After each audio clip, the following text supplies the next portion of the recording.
Shalom, apa kabar saudara? Luar biasa. Saya terlalu percaya kita selalu ada dalam perlindungan Tuhan. Amin.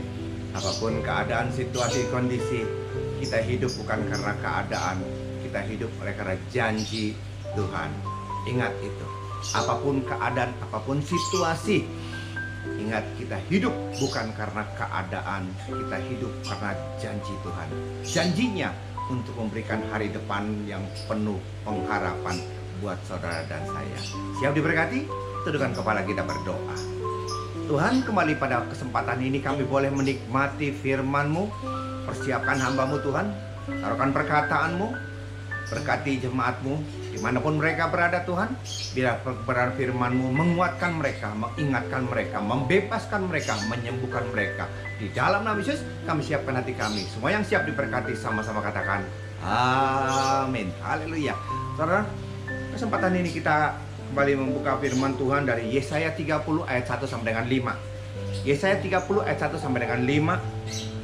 Yesaya 30 ayat 1 sampai dengan 5.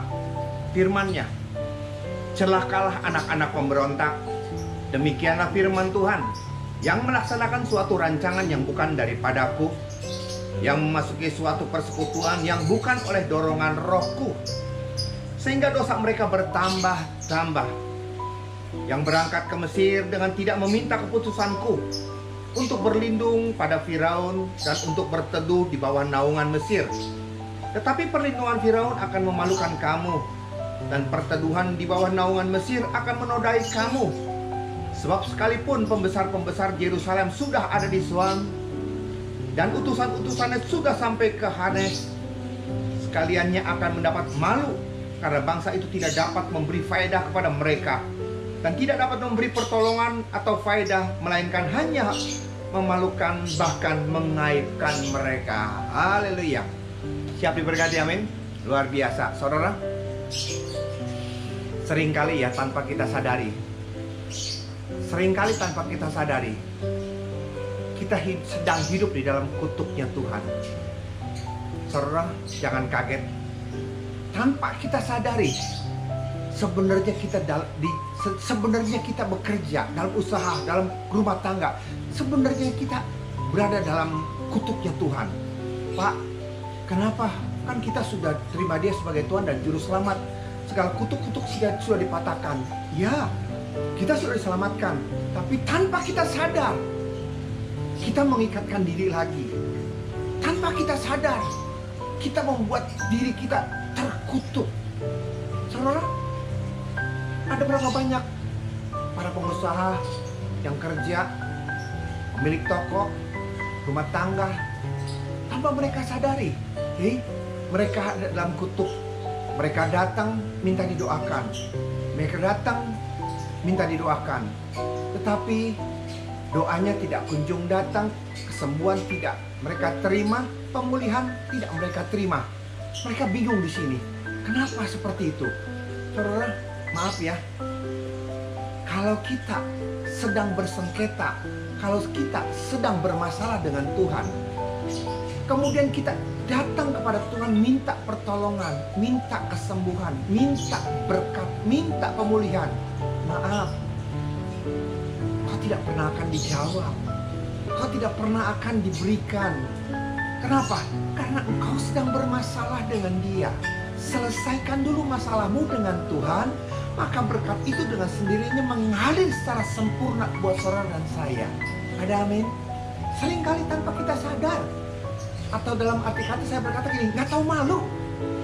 Kamu tuh sedang bermasalah dengan Tuhan.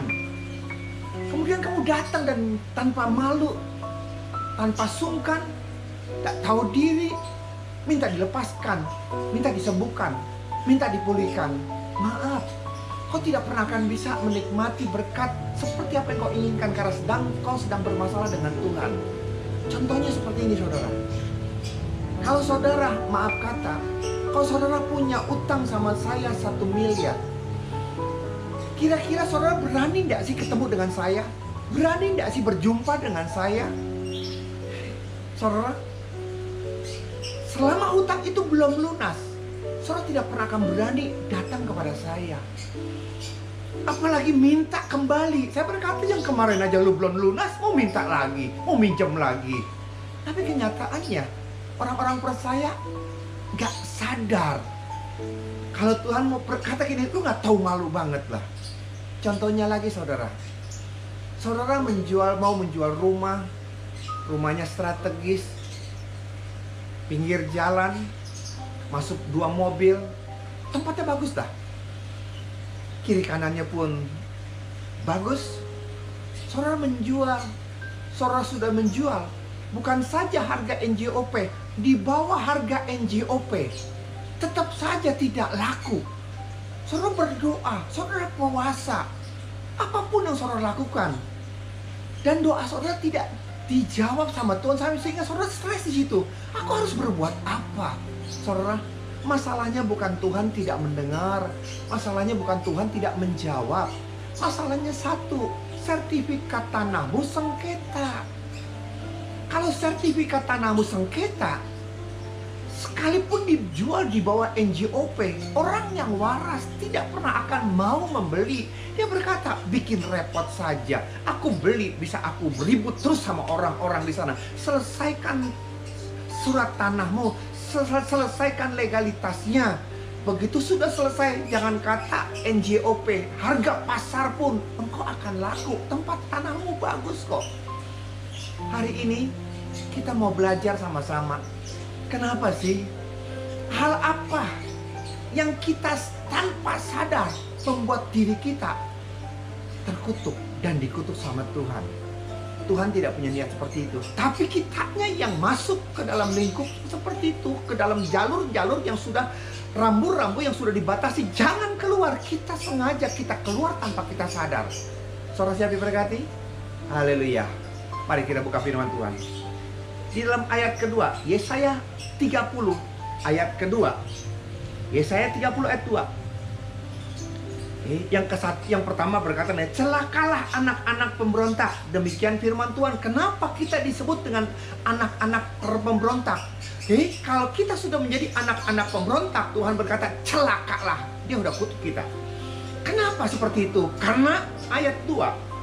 Yang berangkat ke Mesir dengan tidak meminta keputusanku, untuk berlindung pada Firaun dan untuk berteduh di bawah naungan Mesir. Ini poin utamanya, ini masalahnya. Kenapa? Saudara, begitu punya masalah, begitu punya problem, mereka pergi ke Mesir, berlindung di bawah naungan Firaun dengan kereta kudanya, dengan pasukannya, dengan segala fasilitasnya. Ini yang membuat Tuhan berkata, celakalah hai anak-anak pemberontak. Saudara, Mesir berbicara dunia, tentara, kuda, pasukan perang. Saudara, Firaun ini berbicara kekuatan, ini berbicara kekuasaan, kekuatan, kekayaan. Jadi begitu kita punya problem dan masalah, kita datang kepada dunia, memakai fasilitas-fasilitas yang ada, yang ditawarkan oleh dunia. Dan Tuhan berkata, celakalah. Karena inilah yang terjadi. Hal ini yang membuat Tuhan marah. Firman-Nya berkata, jangan bergaul dengan mereka. Firman Tuhan berkata, Yeremia 17 ayat 5, terkutuklah engkau yang mengandalkan orang lain, mengandalkan dirimu sendiri, hatimu menjauh daripada Allah. Saudara, inilah. Kalau kita melihat, kita bertanya, kenapa sih kamu mengandalkan orang lain? Kenapa sih kamu tidak mengandalkan Tuhan? Saudara, yang pertama adalah, yang saya pelajari adalah, karena mereka belum pernah mengalami pengalaman rohani bersama dengan Dia. Karena mereka belum pernah mengalami pengalaman rohani bersama dengan Tuhan. Kalau saja kita sudah mengalami pengalaman rohani bersama dengan Tuhan, saya percaya tidak bakalan ada orang yang mau mengandalkan orang lain. Karena apa? Karena mengandalkan Dia lebih daripada segala-galanya. Luar biasa, indah sekali. Contohnya, lihat, kita akan baca cerita-cerita, saudara, pengalaman-pengalaman di mana orang bisa begitu intim bergaul, dan Tuhan begitu real, Tuhan begitu nyata, dan Tuhan begitu bisa diandalkan. Kalau saja kita mengalami hal yang seperti ini, saya terlalu percaya tidak ada orang yang mau memberontak. Oke, mari kita buka firman Tuhan. 1 Samuel 23 ayat 1 sampai dengan 2. Diberitahukanlah kepada Daud begini, ketahuilah, orang Filistin berperang melawan kota Kehilah dan menjarah tempat-tempat penggirikan. Lalu bertanyalah Daud kepada Tuhan, apakah aku akan pergi mengalahkan orang Filistin itu? Jawab Tuhan kepada Daud, pergilah, kalahkanlah orang Filistin itu dan selamatkanlah Kehilah. Lihat saudara, kota Kehilah dijarah, tempat penggirikannya diserang oleh orang Filistin. Daud melihat hal seperti itu, timbul belas kasihannya dia. Timbul belas kasihannya dia, dan dia tanya kepada Tuhan, Tuhan, ayat kedua, apakah aku akan pergi mengalahkan orang Filistin itu? Dan Tuhan menjawab, jawab Tuhan kepada Daud, pergilah, kalahkanlah orang Filistin itu dan selamatkanlah Kehilah. Saudara, lihat dari pembacaan ini, lihat ada kebutuhan. Ya, sebelum dia pergi, dia tanya sama Tuhan. Tidak tunggu seminggu, tidak tunggu 1 hari. Seketika itu juga Tuhan langsung berbicara, pergi. Dan langsung Tuhan menjawab di situ. Saudara, ini indah banget ya kalau kita bisa berkomunikasi sebagaimana kita berkomunikasi dengan manusia. Dan jawabannya kita tidak perlu nunggu segitu lama. Kalau saja kita bisa mengalami hal seperti ini, saya terlalu percaya tidak ada pemberontak. Ada amin? Ya, dan Tuhan menjawab, pergi, kau akan mengalahkan orang Filistin. Saudara, itu yang terjadi. Lihat ayat 3 dan 4. Kita teruskan lagi ayat 3 dan 4. Tetapi orang-orang Daud berkata kepadanya, ingatlah, sedangkan di sini di Yehuda kita sedang dalam ketakutan, apalagi kalau kita pergi ke Kehilah melawan barisan perang orang Filistin. Lihat ada keraguan-raguan. Kita di sini di Yehuda kita lagi ketakutan. Ngapain sih ikut campur urusan orang lain? Ngapain kita harus berperang kepada orang Kehilah? Saudara, Daud mendengar seperti itu, ya benar juga ya. Timbul rasa takut juga. Apa yang terjadi? Dia tanya lagi kepada Tuhan. Lihat ayat 4. Lalu bertanyalah pula Daud kepada Tuhan, maka Tuhan menjawab dia. Lalu Daud nanya Tuhan, Tuhan langsung menjawab dia, firman-Nya, bersiaplah, pergilah ke Kehilah, sebab aku akan menyerahkan orang Filistin itu ke dalam tanganmu. Lihat, komunikasi yang indah, yang enak, luar biasa. Dia ragu, dia tanya, Tuhan jawab, dia berangkat. Yes, saudara, kalau saja kita mengalami hal seperti ini, perjumpaan bersama dengan dia, komunikasi dengan dia, berbicara dengan dia dan mendengar dia berbicara, itu indah banget. Saudara berkata gini, enak aja, mana mungkin kita bisa berbicara. Saudara, lihat ya, di dalam perjanjian baru, perjanjian lama maksud saya, itu berbicara dengan Tuhan, mendengar suara Tuhan, bernubuat segala macam, itu seperti hal yang biasa. Nggak ada yang berkata, enak aja, lu siapa bisa dengar suara Tuhan, jangan-jangan bukan suara Tuhan, suara setan lagi gitu kan. Nggak ada tuh orang yang berbicara seperti itu. Mereka tuh terima aja gitu loh.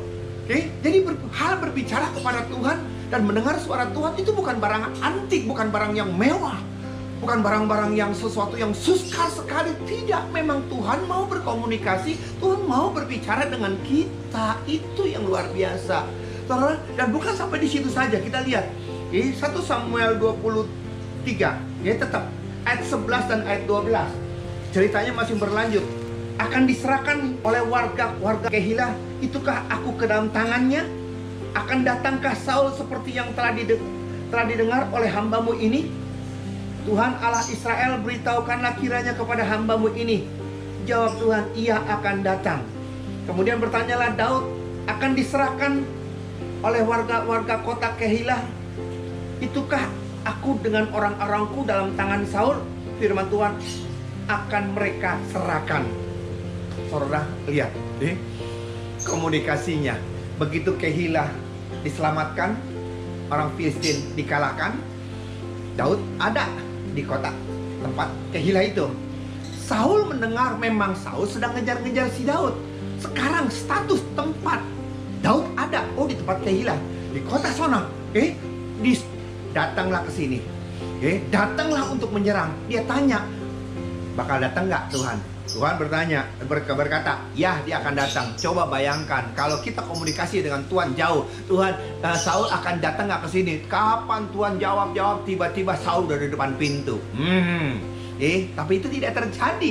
Dia berbicara dan ketika itu juga Tuhan menjawab, ya dia akan datang. Kemudian nih kira-kira kalau ke kota orang-orang Kehilah di sini, kota Kehilah di sini diserang ini, dikepung oleh Saul, kira-kira mereka akan bantu saya atau mereka akan menyerahkan saya? Tuhan kasih bocoran. Tuhan berkata apa? Mereka akan menyerahkan kamu. Saudara, jadi segala sesuatu belum terjadi, dia udah tahu bakalan apa yang terjadi. Dia move dari sana dan akhirnya begitu Saul mendengar Daud sudah tidak di situ, terjadi, tidak jadi diserang. Saudara, ini yang luar biasa. Komunikasi dua arah. Tuhan berbicara, kita mendengar. Tuhan menjawab setiap apa yang kita tanyakan. Saudara, kalau saja kita bisa melakukan, kalau saja kita sama seperti itu, saya terlalu percaya kita tidak pernah akan memberontak kepada Dia. Saudara pernah mengalami pengalaman rohani bersama dengan Tuhan? Halo? Saudara pernah menikmati mujizat daripada Tuhan? Berkomunikasi dengan Tuhan? Lawatan Tuhan yang luar biasa? Urapan Tuhan yang luar biasa? Halo? Jangan puas menjadi orang-orang Kristen agamawi. Saudara, kita harus lebih meningkatkan untuk lebih bisa mendengar, merasakan lawatan yang luar biasa, jamahannya, keberadaannya yang real, yang nyata. Bukan sekedar perkataan-perkataannya menguatkan, tetapi sungguh-sungguh dia nyata. Nyata dalam kehidupan kita sehari-hari. Contoh yang sangat simpel, saudara. Dan ini tidak pernah akan saya lupakan. Saya punya anak 2. Waktu saya jalan-jalan pergi ke Anyer, mereka masih kecil. Yang satu memang yang pertama memang agak sedikit besar, tubuhnya boros. Yang satu kecil, kurus. Saya gendong yang satu, yang kecil ngiri. Gendong dua-duanya kiri dan kanan. Gede badan kita, kuat kita. Saudara, kemudian saya waktu kepengen duduk, saya pikir itu batu cukup dengan saya seperti ini. Ternyata batunya terlalu pendek, gitu kan. Maaf kata saudara, selangkangan saya keseleo. Bayangin keseleonya tuh di selangkangan. Mau dipijit, jangan kata dipijit, dipegang aja geli. Aduh, gimana? Jalan sih masih normal. Yang tidak bisa adalah ngangkat kaki seperti itu. Saudara, itu yang terjadi, ngangkat kaki. Itu yang membuat saya tidak bisa. Karena apa? Sakit di situ. Apa yang harus saya lakukan? Saudara, saya pikir gini, ya udahlah, tidak ngangkat kaki juga tidak apa-apa. Saya jalan aja. Jalan juga normal. Waktu doa petang hari sekitar jam 6 sampai jam 7 saya doa di ruang lantai 2. Waktu saya doa bersila, capek, saya mau muter sedikit, aduh rasanya sakit di selangkangan sini. Saudara, dia tuntun saya, tangan saya taruh di selangkangan. Saya doa dalam nama Tuhan Yesus, roh keseleo kami ikat patahkan dalam nama Yesus. Mulai hari ini aku tidak akan lagi terganggu dengan keseleo ini, karena Tuhan sudah pulihkan aku, sudah lepaskan aku, sudah bebaskan aku dari roh keseleo dalam nama Yesus. Saya angkat kaki, saya goyang-goyang, saya sila, saya begini, sampai hari ini saya tidak terganggu dengan keseleo itu. Tuhan kita luar biasa. Amin. Ini bukan masalah kanker, bukan masalah sakit penyakit yang parah, yang sepele, keseleo. Tuhan mau mendengar, Tuhan mau menjamah. Oleh karena siapapun yang pernah mengalami hal yang seperti itu, saya terlalu percaya. Saya terlalu percaya kau tidak pernah akan menjadi pemberontak. Karena apa? Karena dia benar-benar begitu real, dia benar-benar begitu nyata, dia benar-benar begitu hidup, dan dia benar-benar begitu hadir saat kita menyebut. Karena dia hanya sejauh doa. Saudara, banyak hal yang seperti itu yang terjadi. Saudara ingat kan? Saudara ingat waktu peristiwa Siklak terbakar di dalam 1 Samuel 30 ayat 8? Di dalam 1 Samuel 30 ayat 8, begitu Siklak terbakar, istrinya, gundiknya, anaknya, harta bendanya habis semua dijarah. Semua rakyat nangis sampai udah gak kuat lagi nangis. Rakyat mau merajam si Daud nih gara-gara elu nih, gara-gara elu nih. Daud juga sedih. Dia menguatkan hatinya, dia datang kepada Tuhan dan bertanya, Tuhan, akankah kau kejar dia Tuhan? Akankah kau kejar? Tuhan berkata, ya kejar dia. Kalau saja Tuhan jawabnya seminggu lagi, itu anaknya udah sampai di mana kita tidak tahu. Tapi itulah yang terjadi. Begitu realnya, begitu nyatanya, begitu hidupnya Tuhan. Saudara, maaf kata, nyesel. Kalau kau sebagai orang Kristen nyesel kalau kau belum pernah dengar suara dia. Nyesel kalau kau belum pernah menikmati lawatan yang luar biasa. Saudara, akan terjadi nyesel setengah mati. Kita harus mengalami keintiman, mengalami pengalaman bersama dengan mengalami segala sesuatu. Itu hak saudara dan saya. Dia Bapak, kita anak, dia mau kita semuanya diberkati. Amin. Saudara, firman Tuhan mari berkata, saudara. Seringkali jemaat begini, saudara. Memang jemaat kadang-kadang pintar-pintar, saudara. Mereka bertanya gini, Pak Pendeta, bukan kami nggak mau, kami nggak bisa Pak Pendeta. Kami nggak bisa mendengar suara Tuhan. Bagaimana suara Tuhan Pak Pendeta? Kami nggak bisa. Kalau mau kami bisa Pak Pendeta. Gimana caranya supaya mendengar suara Tuhan, saudara? Apakah ini juga pertanyaan saudara? Untuk mau, tapi nggak bisa. Untuk mau, tapi tidak tahu caranya. Kalau saudara mau, oke? Sebagaimana orang itu tanya kepada saya, jawaban saya adalah, saya tidak menjawab, tapi saya kembali bertanya, Bapak mau mendengar suara Tuhan? Iya Pak. Serius? Iya Pak. Sekarang sebelum saya jawab, saya tanya satu. Silakan Pak. Bapak pernah baca Alkitab? Aduh Pak, itu Alkitab luar biasa. Kalau nggak bisa tidur, saya baca Alkitab. Oh manjur Pak, tidur Pak. Oh gitu toh. Iya, jadi Bapak nggak bisa baca Alkitab. Nggak ngerti saya baca Alkitab. Kalau begitu, Bapak suka memuji menyembah Tuhan? Aduh, suara saya tuh suara 7. Mungkin orang berkata, suaramu sih bagus, tapi lebih bagus lagi kalau lu nggak bersuara gitu loh. Aduh, bikin pusing. Suaramu tuh seperti itu. Jadi Bapak nggak pernah baca Alkitab, nggak pernah memuji Tuhan, nggak pernah. Bapak suka puasa, mah saya kumat, puyeng pala saya. Bapak suka berdoa, doa suka Pak, doanya malam, aminnya pagi Pak. Aduh, saya nggak bisa kalau lagi doa tuh muter-muter, ntar dari ke Glodok ke Pinang Sia, dari Pinang Sia lari ke Gunung Sari, balik lagi ke Glodok, bolak-balik seperti itu Pak. Saya nggak bisa doa. Maaf ya Pak, kalau yang dasar seperti ini Bapak tidak kuasai. Kalau yang dasar seperti ini yaitu baca firman, memuji, menyembah, berpuasa, berdoa, kalau hal seperti ini tidak pernah Bapak lakukan, maaf, ini merupakan syarat dasar untuk kita bisa dengar suara Tuhan. Masa sih Pak, kalau kita nggak baca firman Tuhan, kalau kita tidak memuji, menyembah, berpuasa, masa kita nggak bisa? Itulah Pak. Emang kenapa seperti itu? Saya mau katakan pada saudara, oke? Kenapa kita harus membaca firman Tuhan? Karena dari firman Tuhan kita tahu apa yang menjadi kehendaknya. Kita tahu apa yang dia tidak kehendaki. Waktu kita baca firman Tuhan, sama seperti kita bercermin. Begitu kita bercermin, kita melihat, siapa kita? Maaf, Bapak usianya berapa? Udah 50 tahun? Iya. Sekarang saya tanya sama Bapak, Bapak sudah 50 tahun. Pernah Bapak melihat hidung Bapak sendiri? Pernah Bapak melihat bibir saudara sendiri? Pernah Bapak melihat telingamu sendiri? Kapan dan bagaimana caranya untuk bisa melihat hidungmu, melihat bibirmu, melihat matamu, melihat telingamu? Dengan cermin Pak, itulah. Dengan cermin kita bisa melihat, oh ini hidung, pesek, mancung, gede, kecil. Ini toh bibir, ini alis, ini toh. Kalau kita tidak punya cermin, kita tidak pernah tahu ada kotoran di sini. Dengan kita bercermin, kita tahu rupa kita seperti apa. Dan dengan bercermin itu kita baru membenah diri. Oh kotor, oh kotor, oh kotor, oh jambulnya kurang tinggi. Dengan baca firman Tuhan, kita bisa melihat kejelekan. Kita bisa melihat diri kita sendiri.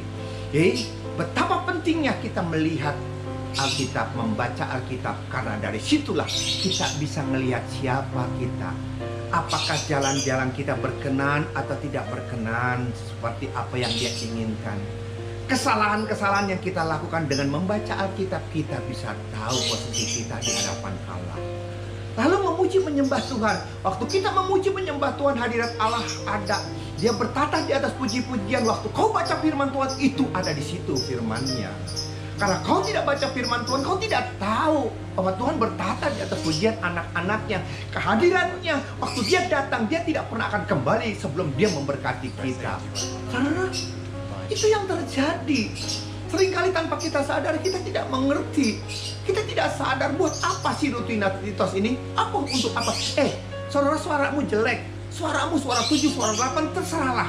Kalau dia mau mendengar suara yang bagus, dia tidak mendengar suara manusia. Malaikat, bagus-bagus suaranya. Suara kita mah ketinggalan di sana. Tetapi yang dia mau dengar bukan dari suara, tetapi dari hati yang sungguh-sungguh rindu untuk menyukakan Dia. Dari hati yang sungguh-sungguh ingat mengagungkan, memuliakan Dia yang sudah mati, yang sudah berkorban, yang sangat mengasihi saudara dan saya. Itu yang Tuhan inginkan. Lepas daripada suaramu bagus atau tidak bagus, pujilah Dia, sembahlah Dia. Dia senang. Saudara punya anak, saudara pernah jadi anak. Begitu anak pertama kali belajar bicara, itu nggak tahu yang dia ngomong apa. Tapi kita sebagai orang tua dengar, seneng gitu kan. Anak kita sudah mulai belajar belajar bicara. Itu anak kita. Kita sebagai orang tua tidak berkata gini. Begitu anak berkata, langsung datang tampar. Anak siapa lu? Ngomong apa sih lu? Nggak ada orang tua yang seperti itu. Sekalipun kita nggak ngerti dia bicara apa, tapi kita seneng sebagai orang tua. Itulah Tuhan kita. Pujian kita, sukacita kita, komunikasi kita, itu sangat ditunggu sama Tuhan. Pak, buat apa kita puasa? Waktu kita berpuasa, tanpa kita sadari kita menaklukkan kedagingan kita yang begitu menguasai kita, dan kita mengizinkan roh kita itu lebih aktif di situ. Dan disitulah kita bisa mendengar bukan keinginan kita, tetapi apa yang Dia inginkan melalui masalah yang kita hadapi, itu bisa kita dengar. Jadi kita datang menghampiri Tuhan bukan untuk memaksa Dia. Kita menghampiri Tuhan bukan untuk supaya doa kita dijawab sama Dia, tapi kita datang menghampiri Dia. Dengan waktu kita berpuasa, kita datang menghampiri Dia. Kita mau mengerti maunya Tuhan itu apa melalui masalah dan persoalan kita. Disitulah Tuhan akan menjawab. Dan waktu kita berdoa, itu komunikasi kita. Berapa banyak kita yang berdoa kepada Tuhan seperti daftar supermarket. Tuhan ini, Tuhan, kakakku, adekku, suamiku, Tuhan, istriku, Tuhan, anak-anakku, Tuhan, pekerjaanku, sampai anjingku, Tuhan. Amin. Satu arah. Kita datang kepada Dia bukan satu arah, kita komunikasi dua arah. Nantikan, waktu kita berbicara, nantikan Dia menjawab setiap doamu. Nantikan Dia menjawab setiap pergumulanmu. Bukan cuma kasih seperti itu kemudian kita tinggal. Bahkan ada orang yang pagi berdoa, siang sebentar keluar dari kamar doa, dia udah lupa apa yang dia doakan. Artinya kau tidak sungguh-sungguh. Oleh karena itu hari ini, saudara mau mendengarkan firman Tuhan yang paling dasar, baca firman Tuhan, berpuasa, muji nyembah Dia, berdoa. Ada amin? Itu yang Tuhan inginkan buat setiap kita. Waktu kita seperti itu, kita akan melihat bagaimana penyertaan Tuhan yang luar biasa. Komunikasi yang indah bersama dengan Dia, saudara, itu sangat-sangat luar biasa. Tidak mungkin kita akan menjadi pemberontak. Amin. Yang kedua kita lihat, saudara. Yang kedua kita lihat, saudara. Kenapa sih orang memberontak? Mazmur 103 ayat 7. Ini ayat hafalan kita. Mazmur 103 ayat 7. Ia telah memperkenalkan jalan-jalannya kepada Musa, perbuatan-perbuatannya kepada orang Israel. Kenapa sih kita menjadi seorang pemberontak? Tuhan, Tuhan berbicara kepada mereka, tapi mereka lebih tertarik dengan perbuatan-perbuatan Tuhan. Beda dengan Musa. Musa tahu jalan-jalannya Tuhan. Oke, sama seperti kita. Waktu kita datang kepada Tuhan, kita tidak tertarik dengan Tuhannya, tapi kita tertarik dengan perbuatan-perbuatannya. Oke, kuasanya dinyatakan, mujizat terjadi, yang sakit sembuh, yang lumpuh berjalan, yang tuli mendengar, yang bisu berbicara. Karena itu yang kita nantikan tuh perbuatan-perbuatannya. Kita tuh terlalu malas, kita terlalu manja di sini.